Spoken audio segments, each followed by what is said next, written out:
Hello दोस्तों, नमस्कार। मैं Vipin sir, Vipin math channel पे आपका स्वागत करता हूं। आइए इस वीडियो में हम लोग जो रेलवे के एग्ज़ाम में, जो रेलवे के प्रीवियस एग्ज़ाम में न्यूमेरिकल के क्वेश्चन पूछा गया है उसी का हम लोग सॉल्यूशन करेंगे। ठीक, जिसमें कि हम लोग जो प्लेटफॉर्म का वॉल्यूम 1 बुक है जिसमें टोटल फिजिक्स और केमिस्ट्री का न्यूमेरिकल दिया गया है उसी से हम लोग सॉल्यूशन कर रहे हैं। ठीक, जिसमें हम लोग 96 क्वेश्चन ऑलरेडी इसमें देख चुके थे। 95 तक 96 से हमें देखना था। ठीक, तो आइए शुरू करते हैं। उससे पहले अगर आप चैनल पे न्यू होंगे तो चैनल सब्सक्राइब कर लीजिएगा, बेल आइकन प्रेस कर लीजिएगा, जिससे जो भी न्यू वीडियो आगे डलेगा उसका नोटिफिकेशन आपको मिलता रहेगा। ठीक, और आप लोग वीडियो ज़्यादा से ज़्यादा दोस्तों में शेयर कर दीजिए ताकि और भी आपके जितने भी दोस्त लोग हैं वो आकर हमसे जुड़ जाएँ। ठीक, ज़्यादा से ज़्यादा आप वीडियो शेयर करें।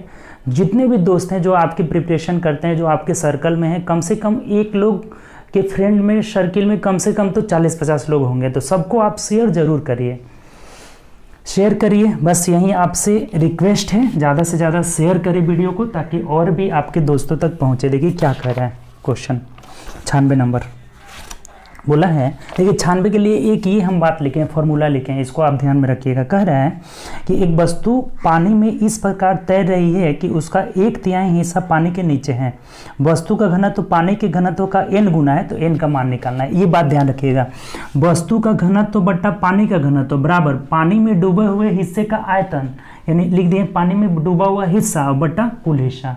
तो बहुत सिंपल हो गया। देखिए यहाँ से ध्यान दीजिए, ये वस्तु का घनत्व जो है कितना है, तो वस्तु का घनत्व पानी के घनत्व का n गुना है। ठीक, वस्तु का घनत्व पानी, अगर पानी का घनत्व हम 1 मान लेते हैं तो ये इसका कितना है, n गुना है, 1n हो जाएगा। या फिर x भी मान लीजिए, इसका अगर घनत्व आप पानी का x मान लेते हैं तो ये nx हो जाएगा। ठीक, बराबर अब इसका 1/3 हिस्सा पानी में डूबा हुआ है, यानी कि 1/3 और बट्टा टोटल हिस्सा कुल नीचे कर लेंगे। ठीक, अब देखिए कटा दीजिए, x से x कट जाएगा, नहीं n का वैल्यू कितना आ जाएगा, 1/3, तो यही हम लोग का आंसर हो जाएगा। बोला था कि n का आप मान निकाले क्या होगा, तो ऑप्शन नंबर बी हो जाएगा। ये चीज़ ध्यान रखिएगा कि वस्तु का घनत्व बट्टा पानी का घनत्व बराबर पानी में डूबा हुआ हिस्सा बट्टा टोटल हिस्सा। ठीक, ये घनत्व हम बोला हुआ कि पानी के घनत्व का n गुना है, तो x मान लिए तो nx हो गया। 1/3 हिस्सा पानी में डूबा है, टोटल 1 हिस्सा हो गया। ठीक, तो यहाँ से कितना निकला, तो n का वैल्यू 1/3 हो जाएगा, ऑप्शन नंबर बी हो जाएगा। ठीक, चलिए आगे बढ़िए। 97 नंबर क्वेश्चन देखिए क्या कह रहा है। 97 बोला है, कह रहा है कि 20 kg द्रव्यमान वाली एक वस्तु 5 मीटर पर सेकंड के समान वेग के साथ चल रही है, तो वस्तु द्वारा लगाई गई गतिज ऊर्जा, अब काइनेटिक एनर्जी आपको बताए थे कि काइनेटिक एनर्जी गतिज ऊर्जा बराबर 1/2 mv², यानी गतिज ऊर्जा बराबर 1/2 द्रव्यमान गुणे वेग का होल स्क्वायर। अब रख दीजिए यहाँ से 1/2, द्रव्यमान कितना है आपका, तो 20 kg की वस्तु है तो 20 रख लेते हैं, और गुणे वेग कितना है इसका, तो 5 मीटर पर सेकंड की चाल से चलिए, तो 5 का होल स्क्वायर करेंगे कितना हो जाएगा, 25 हो जाएगा। 2 से कटा दीजिए, 2 दहा के 20, यानी 250 जूल हो जाएगा। काइनेटिक एनर्जी ऊर्जा है तो 250 जूल हो जाएगा, जो कि ऑप्शन से देख लीजिए, ऑप्शन नंबर बी में दिया हुआ है। बात क्लियर, बहुत सिंपल, ये फॉर्मूला बहुत बार आ गया। काइनेटिक एनर्जी बराबर 1/2 mv²। ठीक, चलिए 98 नंबर है ये।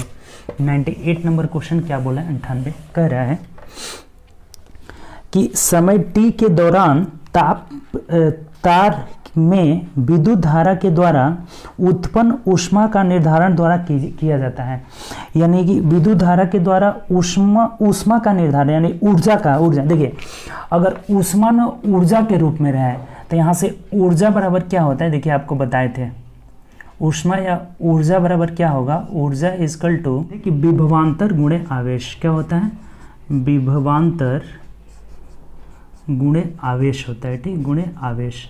अगर हम इसको सिंबल के रूप में लिखें तो देखिए ये ऊर्जा ना ऊष्मा के रूप में, यहाँ बोला है ना कि ये ऊष्मा के रूप में क्या होगा, यानी H इक्वल टू लिख लेते हैं। H इक्वल टू विभवांतर V हो जाएगा, V इंटू Q हो जाएगा। आवेश को हम लोग कैसे लिखते हैं, Q से लिखते हैं। तो अब एक बार और बताए थे, एक बात यहाँ से कि Q बराबर क्या होता है, IT होता है। Q बराबर यानी कि आवेश बराबर धारा गुणे समय, कितनी की धारा प्रवाहित हो रही है कितने समय के लिए, उसी को गुणा कर लेते हैं। तो इस Q के मान को यहाँ रख देंगे तो हमें क्या मिलेगा, देखिए H इक्वल टू V और Q की जगह IT रख लेना है, तो VIT हो जाएगा। ठीक, ये तो एक फार्मूला ये हो गया। और अगर फिर अब यहाँ से कि हमको एक बात पता है कि v बराबर आई आर, तो अगर इसमें हम किसका मान रख लेते हैं, v के जगह हम आई आर रख लेते हैं, v के जगह आई आर रख लेते हैं, तो क्या हो जाएगा, h बराबर I R into I T हो जाएगा, यानी कितना निकल जाएगा, तो h बराबर आई स्क्वायर आर टी हो जाएगा।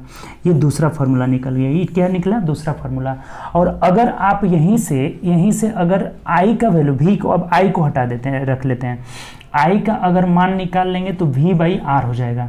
तब यहाँ रख लीजिए, देखिए यहीं रख लेते हैं, यहाँ पे h इजकल टू कितना हो जाएगा, v की जगह तो v ही रखने देना है और i की जगह हमें क्या रख लेना है, v बट्टा आर रख लेना है, t हो जाएगा। यानी यहाँ से क्या निकल जाएगा, तो h बराबर v स्क्वायर टी बट्टा आर हो जाता है। ठीक, तो ये इतना 3 फार्मूला होता है, ये बहुत बार आ गया तीनों फार्मूला। ठीक, हम लोग ठीक तीनों फार्मूला बहुत बार आ गया। फिर से एक बार देख लीजिए कि ऊर्जा बराबर विभवांतर गुणे आवेश होता है, यानी कि ऊर्जा यहाँ ऊष्मा के रूप में है, इसीलिए हम लोग H लिखते हैं। ठीक, H बराबर वी क्यू हो गया। Q के लिए हम लोग क्या फार्मूला हम लोग को पता है कि Q बराबर आई टी होता है, तो यहाँ रख लिए Q की जगह आई टी, तो एक फार्मूला निकल गया, H बराबर वी आई टी हो गया। इससे क्वेश्चन भी आया हुआ है। और फिर से अगर हम यहाँ से V बराबर आई आर, ये भी हमें पता है कि V बराबर क्या होता है, आई आर, तो यहाँ से अगर इस मान को, V के मान को हम यहाँ से रिप्लेस कर लें तो आई आर और आई टी, यानी कि क्या हो जाएगा, H is equal to I square R T, ये भी हो जाएगा फार्मूला। और फिर अगर हम यहाँ से कि I का वैल्यू को हटा देते हैं, I इजकल टू क्या होता है, V बाई आर, तो I को यहाँ से हटा देंगे तो H बराबर V into V by R T हो जाएगा, यानी क्या हो जा रहा है, H बराबर V स्क्वायर टी बट्टा आर हो जाएगा। तो ये तीनों फार्मूला ध्यान रखिएगा। तो यहाँ से हमें कौन सा फार्मूला ऑप्शन में दिया हुआ है, देख लीजिए, ऑप्शन से मिला लीजिए। आपका ऑप्शन नंबर H बराबर आई स्क्वायर आर टी, ये वाला फार्मूला दिया हुआ है, H बराबर आई स्क्वायर आर टी, यानी कि ऑप्शन नंबर बी दिया हुआ है। ठीक, ऑप्शन नंबर बी जो हो जाएगा यहाँ से हम लोग का राइट आंसर हो जाएगा। ठीक, तीनों में से कोई भी फार्मूला दे सकता है, तीनों ध्यान रखना है। ठीक, चलिए आगे बढ़ते हैं, नेक्स्ट क्वेश्चन की तरफ बढ़ते हैं। अगला क्वेश्चन देखिए क्या कह रहा है। देखिए नेक्स्ट क्वेश्चन कह रहा है, अगला क्वेश्चन देखते हैं। बोला है 99 नंबर की एक लेंस की पावर दिया हुआ है, power P is equal to -2.5 dioptre दिया हुआ है। ठीक, तो कह रहा है कि उस लेंस की प्रकार और इसकी फोकस दूरी निकाले। देखिए बहुत सिंपल है, किस प्रकार का है, अवतल है या उत्तल है, और इसकी फोकस दूरी निकालना है। देखिए आपको बताए थे कि F इजकल टू 1/P होता है। F इजकल टू क्या हो जाएगा, 1/P, ये एक दूसरे के इन्वर्स होते हैं। अगर P निकालना होगा तो 1/F हो जाएगा, दोनों में से जो निकालना है। तो देखिए यहाँ से F बराबर क्या हो जाएगा, 1 बट्टा, और ये माइनस में है तो माइनस लिख लेते हैं, 2.5, यानी दशमलव हटाएंगे 0, यानी भाग दे दीजिए, कितना आ जाएगा, -0.4 आ जाएगा। ठीक, 25 चौके 100 हो जा रहा है। तो एक चीज़ यहाँ से देखिए कि मीटर में होता है, कभी भी हमेशा जो फोकस दूरी आएगा किस में आएगा, मीटर में। और ये माइनस का मतलब क्या हुआ कि ये अवतल लेंस होगा, या कैसा लेंस होगा, तो अवतल होगा, अवतल लेंस होगा, और इसकी फोकस दूरी F इजकल टू कितना हो जाएगी, तो -0.4 मीटर हो जाएगी। तो देख लीजिए किस ऑप्शन में, यही हम लोग का आंसर हो जाएगा। ऑप्शन नंबर जो है बी में दिया हुआ है, सी में भी यही ऑप्शन है, लेकिन सी में यहाँ प्लस सुधार लेना है, प्लस 0.4 मीटर था, यहाँ दोनों में माइनस नहीं रहेगा, बी वाला में माइनस रहने दीजिएगा, सी वाला जो है सुधार लेना है। ठीक, तो यही हम लोग का आंसर हो जाएगा। क्या आंसर हो जाएगा, यह लेंस किस प्रकार का होगा, तो अवतल लेंस होगा, और इसकी फोकस दूरी -0.4 मीटर हो जाएगी। ऑप्शन नंबर बी हम लोग का आंसर हो जाएगा। ये बात ध्यान रखना होगा कि फोकस दूरी बराबर 1/P होता है, बहुत बार आ गया अभी तक। ठीक, तो चलिए अगला क्वेश्चन देखिए। नेक्स्ट क्वेश्चन क्या कह रहा है कि त्वरण का एसआई मात्रक क्या होता है। अब त्वरण एक्सेलरेशन, ए का एसआई मात्रक क्या होता है, एसआई मात्रक होता है मीटर पर सेकेंड स्क्वायर होता है। तो देख लीजिए किस ऑप्शन में दिया है, मीटर पर second square, option number A में दिया हुआ है। ठीक, ये जब ऊपर जाता है ना तो इसको ऐसे भी लिख सकते हैं, S⁻²। ठीक, तो दोनों बात एक ही हुआ, तो यही ऑप्शन हो जाएगा, ऑप्शन नंबर ए हो जाएगा। ठीक, चलिए 101 नंबर है, ये क्या कह रहा है, 100 नंबर आसान क्वेश्चन था।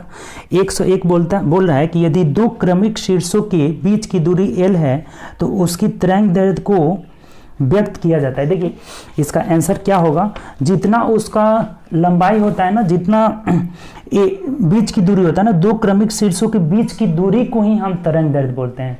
तो यही एल ही तरंग दैर्ध्य हो जाएगा जी, यानी ऑप्शन नंबर हम लोग का क्या हो जाएगा, तो ऑप्शन नंबर यहाँ से बी आंसर हो जाएगा। ठीक, इसका हम आपका एक्सप्लेनेशन दे दिए हैं, यहाँ से आप पढ़ लीजिए, स्क्रीनशॉट ले लीजिए, उसको ध्यान में रखिएगा कि यदि दो क्रमिक शीर्षों के बीच की दूरी एल है तो उनकी तरंग दैर्ध्य भी क्या हो जाएगी, एल ही हो जाएगी। ठीक, तो ये चीज़ आप ध्यान रखिएगा, इसको पढ़ लीजिए क्या कह रहा है, माध्यम के किसी कण के एक पूरा कंपन किए जाने पर तरंग दैर्घ्य जितनी दूरी तय करती है उसे ही हम लोग तरंग दैर्घ्य करते हैं।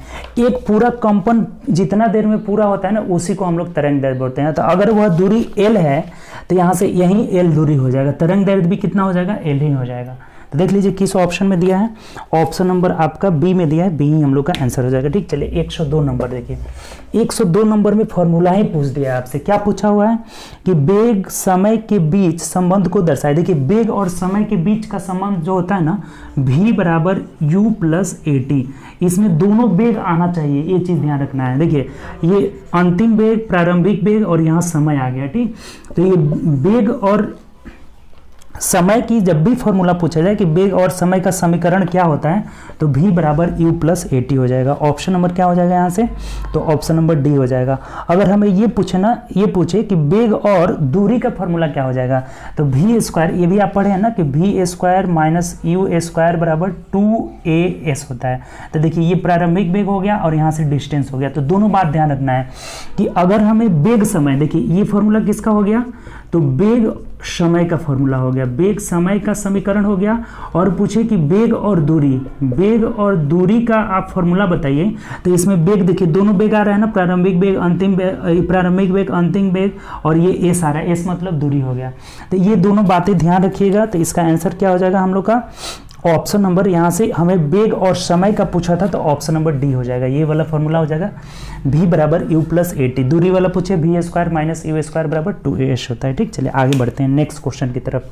103 नंबर देखिए क्या कह रहा है, 103 क्या बोला है, पढ़िए।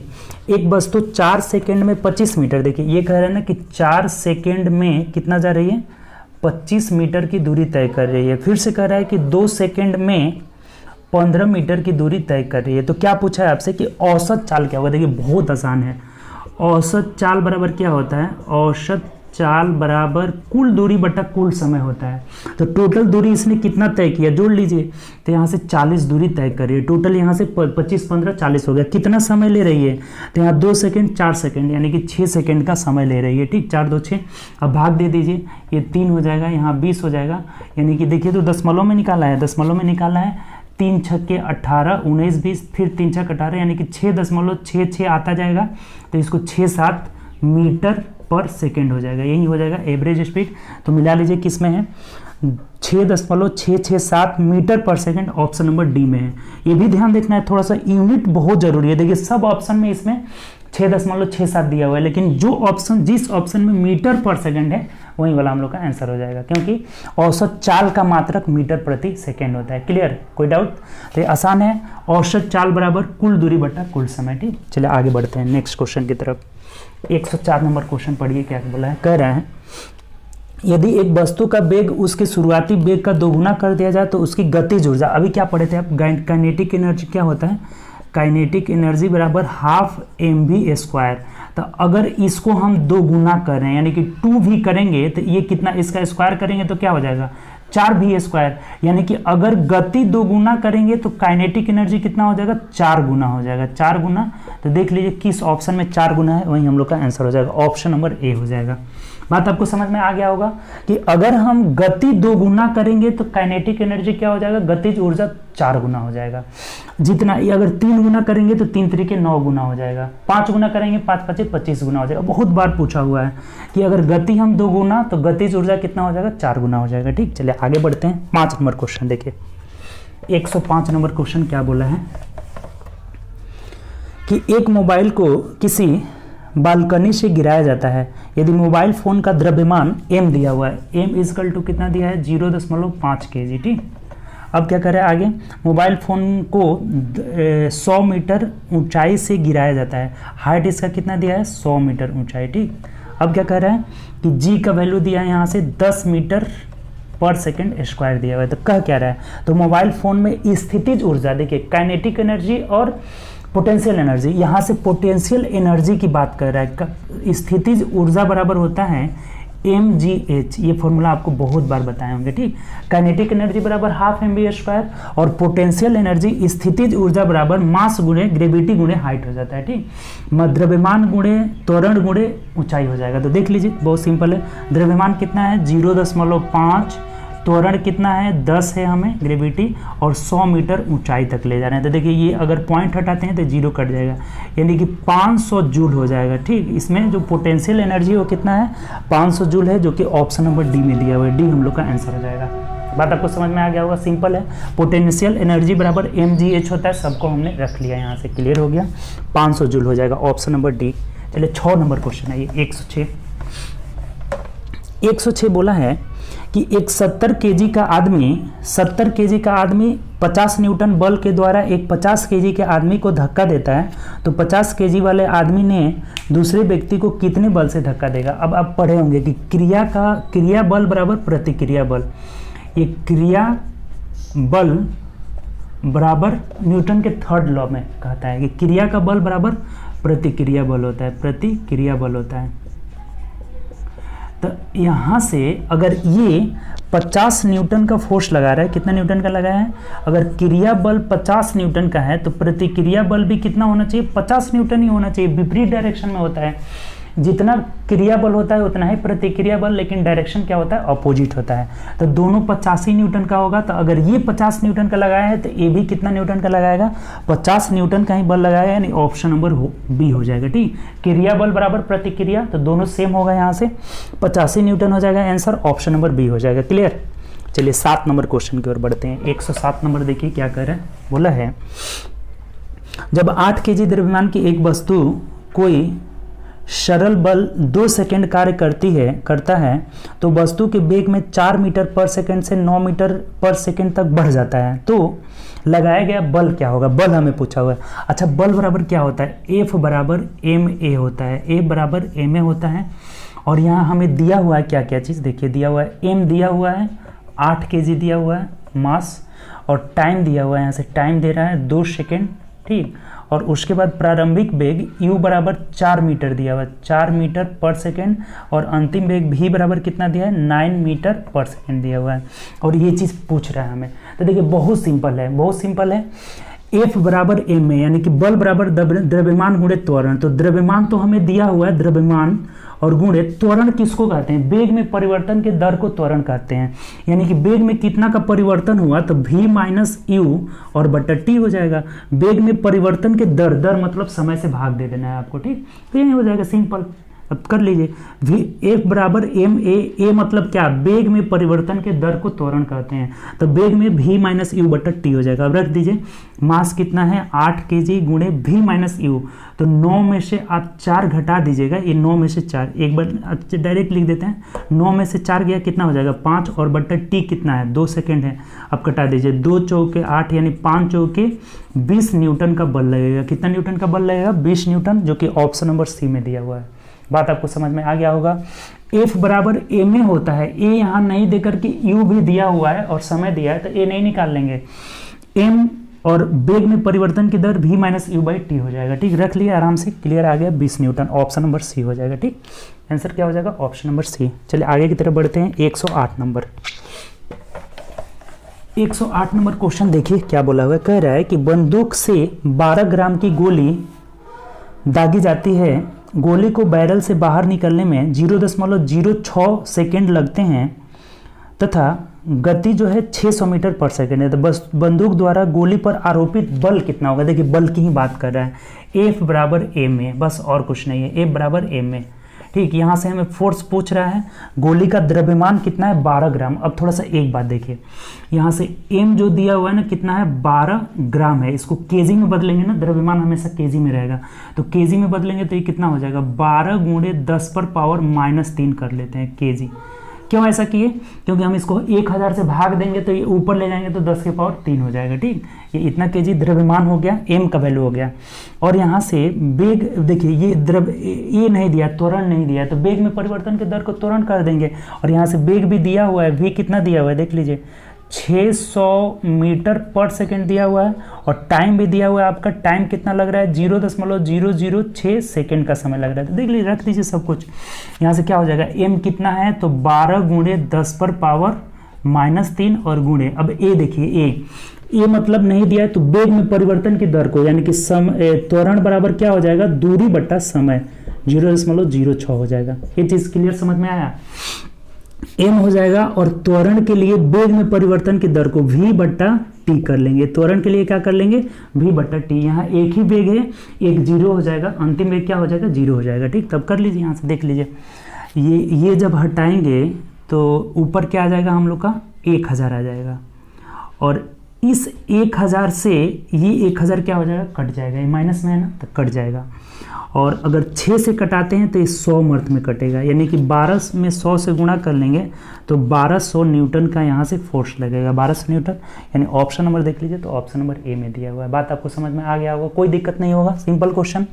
ए बराबर ma, एम का वैल्यू हमें केजी में बदल लिए हैं, तो 12 × 10⁻³ और ए का मतलब वेग में परिवर्तन की दर बता त्वरण, इसको dv/dt कर सकते हैं। ठीक, dv/dt यानी कितना परिवर्तन हुआ, तो ये v हुआ आपका 600 मीटर पर सेकंड दिया हुआ है, और समय कितना दिया है, 0.006। अब इसको जब पॉइंट हटाएं तो ऊपर 1000, इस 1000 से माइनस वाला कट जाएगा, और ये 6 से कट जाएगा 100 मर्थ में, यानी कि 1200 न्यूटन हो जाएगा। ठीक, चलिए आगे बढ़ते हैं, 9 नंबर क्वेश्चन को भी पढ़ते हैं। 9 नंबर क्वेश्चन देखिए क्या कह रहा है। 9 बोला है कि 4 सेकेंड में 15 मीटर और 2 सेकेंड में 15 मीटर, तो वस्तु का औसत चाल, बहुत सिंपल है।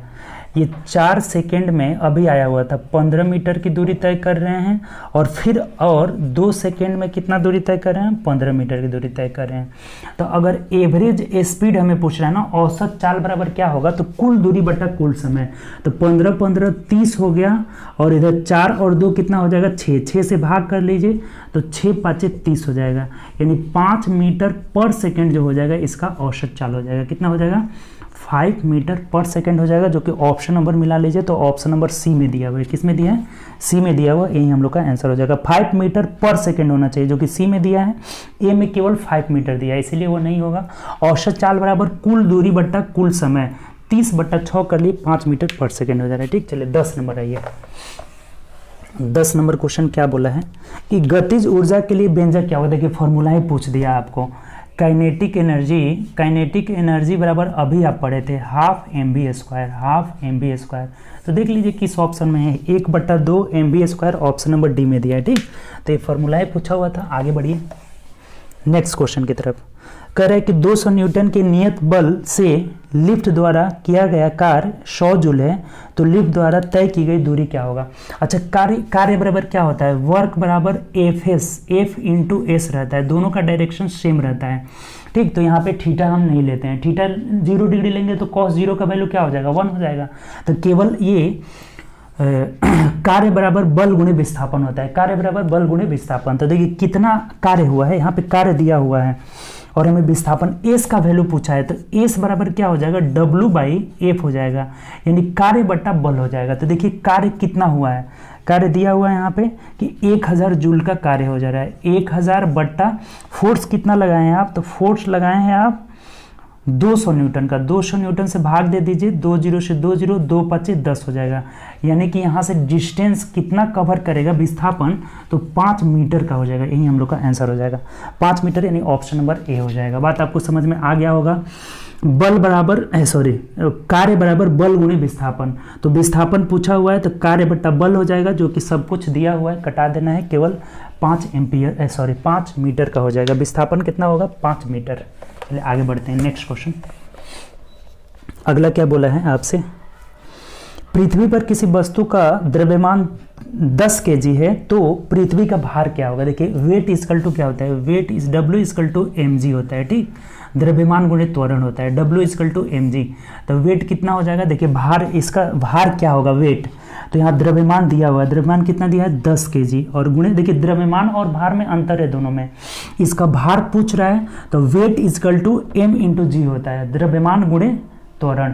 तो द्रव्यमान 10 है और त्वरण, देखिए त्वरण हमें दिया नहीं है, लेकिन यहाँ पे g का वैल्यू ले लेना है कितना, 9.8 मीटर पर सेकेंड। ठीक, स्क्वायर, ये नहीं दिया है तो यहाँ रख लीजिए 9.8 हो जाएगा। अब 10 से गुणा करेंगे तो ये खत्म हो जाएगा, यानी 98 जो है न्यूटन हो जाएगा। भार हमेशा न्यूटन में रहेगा और द्रव्यमान केजी में रहेगा, ये चीज़ भी ध्यान रखना है। ठीक, तो भार = m × g हो गया, m 10 है, g का वैल्यू यहाँ से क्या ले लेना है, 9.8 ले लेना है, यानी कितना हो जाएगा, 98 न्यूटन हो जाएगा। ऑप्शन से मिला लीजिए, तो ऑप्शन नंबर डी में दिया हुआ है, डी हम लोग का आंसर हो जाएगा। बात समझ में आ गया होगा, कोई दिक्कत नहीं, आसान क्वेश्चन है। ठीक, चलिए 13 नंबर है ये। 13 नंबर क्वेश्चन देखिए अभी आया हुआ था। कह रहा है कि एक बंदूक 12 ग्राम द्रव्यमान वाली गोली दागी जाती है। गोली का बैरल से 0.006 सेकंड लगता है। वेग वहां दिया था 600 और यहाँ दे दिया है 300। तो बस हमें बंदूक आरोपित बल लगाना है। यानी क्या क्या दिया हुआ है, तो यहाँ से एम दिया हुआ है कितना, तो ग्राम में है, 12 ग्राम में है, तो केजी में बदलेंगे तो क्या हो जाएगा, 12 गुणे 10⁻³ केजी हो जाएगा। ठीक है, नहीं बताए थे अभी। और उसके बाद से यहाँ हमें समय दिया हुआ है, टाइम दिया हुआ है 0.006 सेकेंड दिया हुआ है। और भी कितना दिया हुआ है, वेग कितना दिया हुआ है, पर वेग में परिवर्तन डीवी दिया हुआ है, डीवी और डीटी कर लेते हैं। डीवी कितना दिया है, वेग में परिवर्तन 300 मीटर पर सेकेंड हो जा रहा है, 300 मीटर पर सेकेंड। ठीक, तब रख लीजिए सिंपल। एफ बराबर क्या होता है, एम ए हो जाता है। एफ बराबर एम ए, हमें बल पूछ रहा है, तो एम दिया हुआ है कितना, 12 गुणे 10⁻³ और गुणे ए का मतलब क्या, अभी ने बताया कि वेग में परिवर्तन dv बट्टा dt हो जाएगा। तो वेग में परिवर्तन कितना है देखिए, तो 300 है, और बट्टा समय कितना है 0.006 है। ये वाला जब हटाएंगे तो ऊपर 1000 हो जाएगा ना, 1000, और इस 1000 से -3 वाला कैंसिल आउट हो जाएगा। अब देखिए 6 से कटा लेते हैं तो 6 × 5 = 30 यानी कि 50 आ जाएगा। तो 12 × 5 = 60 यानी कि 12 × 5 = 60 है ना, 1 0 और हो जाएगा। 600 न्यूटन जो है फोर्स लगेगा। कितना बल लगेगा, आरोपित करेगा 600 न्यूटन, यानी ऑप्शन नंबर ए में दिया हुआ है। ठीक, ये क्वेश्चन सेम अभी आया हुआ था, केवल यहाँ पे 600 मीटर स्क्वायर दिया था, यहाँ 300 दिया हुआ है। सिंपल हम रख लिए, ए बराबर एम ए, और ए को हम लोग क्या कहते हैं, dv/dt, वेग में परिवर्तन के दर को त्वरण कहते हैं। बस ध्यान रख लिया, तो यहाँ से रख लिए, सिंपल कटा दिए हम लोग, कितना आ रहा है 600 न्यूटन आ जा रहा है। ठीक, चलिए आगे बढ़ते हैं 114 नंबर क्वेश्चन की ओर। देखिए 114 क्या कह रहा है। 114 बोला है कि 418 ओम प्रतिरोध वाली कुंडली से 1 मिनट के लिए 0, तो देखिए यहाँ दिया हुआ है हमें आर का वैल्यू दिया है। आर का वैल्यू कितना दिया है, 418 ओम दिया हुआ है। ठीक, अब क्या क्या दिया है यहाँ से, तो समय दिया है 1 मिनट के लिए, टाइम कितना दिया है 1 मिनट दिया हुआ है, यानी सेकेंड में बदल लेंगे तो 60 सेकेंड हो जाएगा। ठीक, उसके बाद कह रहे हैं यहाँ पे कि, और धारा दिया हुआ आई इक्वल टू कितना दिया है 0.3 एम्पियर का धारा दिया हुआ है। ठीक, तो अब हमें क्या पूछा हुआ है कि निहित ऊर्जा कितना होगा, ऊर्जा, एक बात और दिया हुआ है ना, तापीय ऊर्जा कितना होगा, यहाँ से बोला है ना, तो उत्पन्न होने वाली तापीय ऊर्जा कितना होगा। अभी हम लोग एक फॉर्मूला क्या डिराइव किए थे, देखिए क्वेश्चन नंबर बता देते हैं, आप वहाँ से देख लीजिएगा। 3 फार्मूला हम लोग डिराइव किए थे। ठीक, क्वेश्चन नंबर 98 में हम लोग 3 फार्मूला डिराइव किए थे। यानी H बराबर क्या होता है, तो एक देखे थे VIT होता है, H बराबर VIT। एक देखे थे कि H बराबर क्या होता है, I²RT। ये V को जब चेंज किए थे तो क्या था, I²RT होता है। एक और देखे थे हम लोग क्या था, तो एक और था यहाँ से कि H = V²T/R था, V²T/R। ये 3 फार्मूला हम लोग अभी डिराइव किए थे। देखिए यहाँ से हमें ये निकालना है, H निकालना है ना कि तापीय ऊर्जा क्या होगा। हमें ये पूछा है ना कि आपको ऊर्जा क्या होगा, तापीय ऊर्जा कितना होगा, यानी H का वैल्यू निकालना है। और ये दिया हुआ RTI दिया हुआ है, तो इसका मतलब ये वाला फार्मूला हमें लगेगा, IRT ये सब दिया हुआ है। तो देखिए तो H निकाल दीजिए, H बराबर क्या हो जाएगा I², यानी यहाँ से हम डायरेक्ट फार्मूला इससे निकाल रहे हैं। तो 0.3 का होल स्क्वायर I², R कितना है आपका, तो रेसिस्टेंस कितना है 418, और T कितना है यहाँ से 60 हो जाएगा। ठीक, अब इसको गुणा कर लेंगे, लेकिन ये हमें किस में निकलेगा, जूल में निकलेगा, और जूल में नहीं ऑप्शन देकर सब कैलोरी में दिया हुआ है। किस में दिया है, कैलोरी में। तो अब एक बात बताइए, थोड़ा सा यहाँ अब आइए, एक बात और कि 1 कैलोरी बराबर 4.18 जूल होता है लगभग में। ठीक, तो जब 1 कैलोरी बराबर इतना जूल, तो ये जूल में निकला है ना, टोटल जूल में निकला है। हमें इसे कन्वर्ट करना है किस में, कैलोरी में। यानी कि एक अगर जूल निकालना चाहे ना, 1 जूल बराबर कितना हो जाएगा, 1/4.18 कैलोरी हो जाएगा। ठीक, तो इस जूल को कन्वर्ट करने के लिए हम क्या करेंगे, 1/4.18 से गुणा कर लेंगे। तो देखिए इसको गुणा कर लीजिए, ये हो जाएगा 0.09 हो जाएगा, और गुणे 418 हो जाएगा, और गुणे 60 हो जाएगा।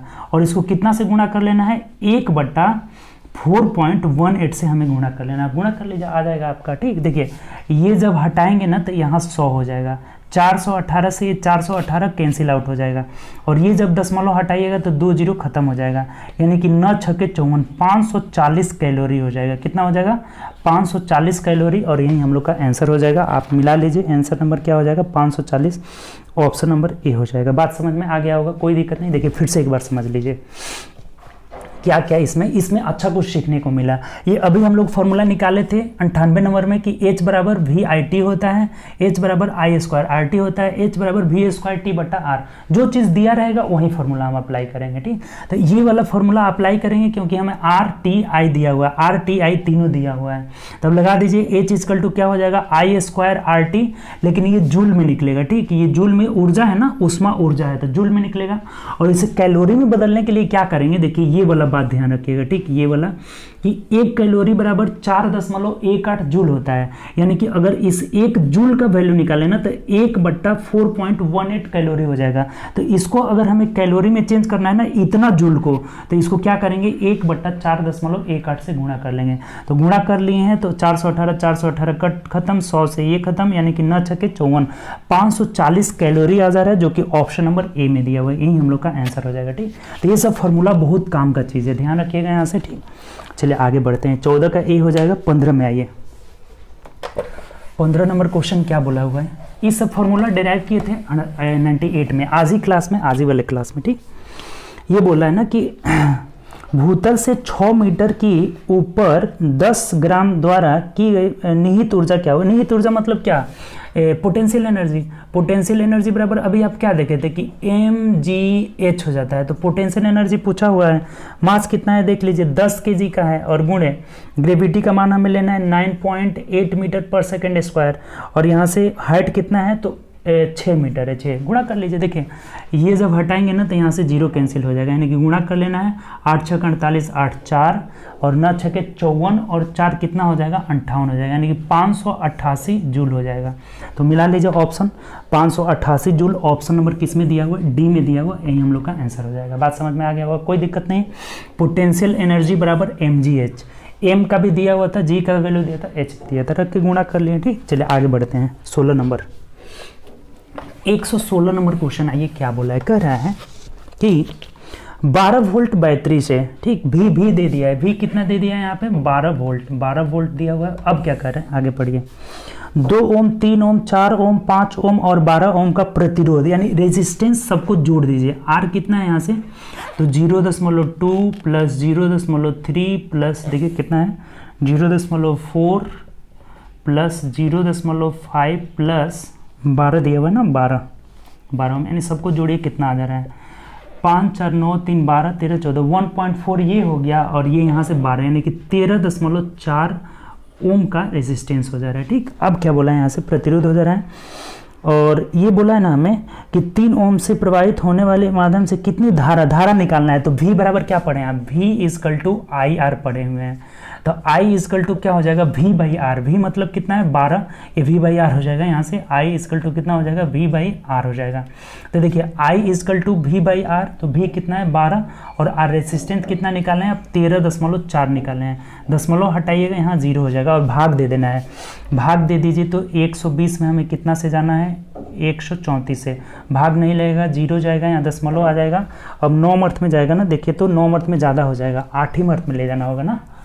9 चौके 36, 6 3, 9 3 27, 28 29, 30 कर 0 3 हो जाएगा, 9 3 12, ज़्यादा हो जा रहा है। 8 अर्थ में जा रहा है, तो कितना हो जा रहा है? 8 चौको 32 3, 8 3 24, 25 26 27 7 2, 8 एकम 8 2 10 हो जा रहा है, यानी कि 10 में से 2 गया 8, यहाँ 9 में से 7 गया 2, यहाँ 1 हो जा रहा है, कट जा रहा है। फिर 0 बैठाएंगे, यानी 1280 आ जा रहा है, यानी कि फिर हमें कितना 8 के बाद 9 ले जाना होगा ना।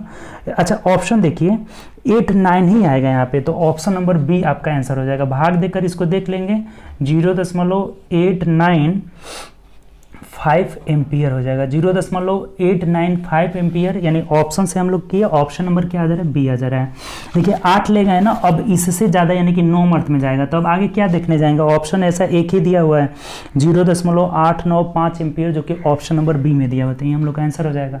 तो ये बात ध्यान रखना होगा, यहाँ से सब रेजिस्टेंस को जोड़े, कितना आ रहा है? 13.4 एम्पियर, 4 ओम आ जा रहा है, सॉरी। तो V बराबर आई आर होता है, तो आई हमें निकालना है, V बाई आर हो जाएगा, रख लिए आराम से आगे आ गया, ठीक। ऑप्शन नंबर बी हो जाएगा। चलिए 17 नंबर आइए। 17 नंबर क्वेश्चन क्या कह रहा है, बोला है कि द्रव्यमान गुणित त्वरण, अभी बहुत आप यूज कर लिए कि F बराबर क्या होता है, एम ए होता है, एम इंटू ए, यानी कि अगर द्रव्यमान, ये द्रव्यमान दिया हुआ है ना, द्रव्यमान गुणित त्वरण, ए का मतलब क्या होता है, त्वरण हुआ, तो इसको आप क्या बोलिएगा, बल ही ना बोलिएगा कि ए बराबर एम ए होता है, तो आंसर क्या हो जाएगा, बल। ऑप्शन नंबर सी हो जाएगा। ये तो फॉर्मूला ही पूछा हुआ था। चलिए आगे बढ़ते हैं। 18 नंबर क्वेश्चन आइए। 18 नंबर क्वेश्चन क्या कह रहा है, देखिए 18 बोला है हमें कि एक वस्तु 4 सेकेंड में 20 मीटर दूरी, देखिए 4 सेकेंड में 20 मीटर दूरी जा रही है, ठीक।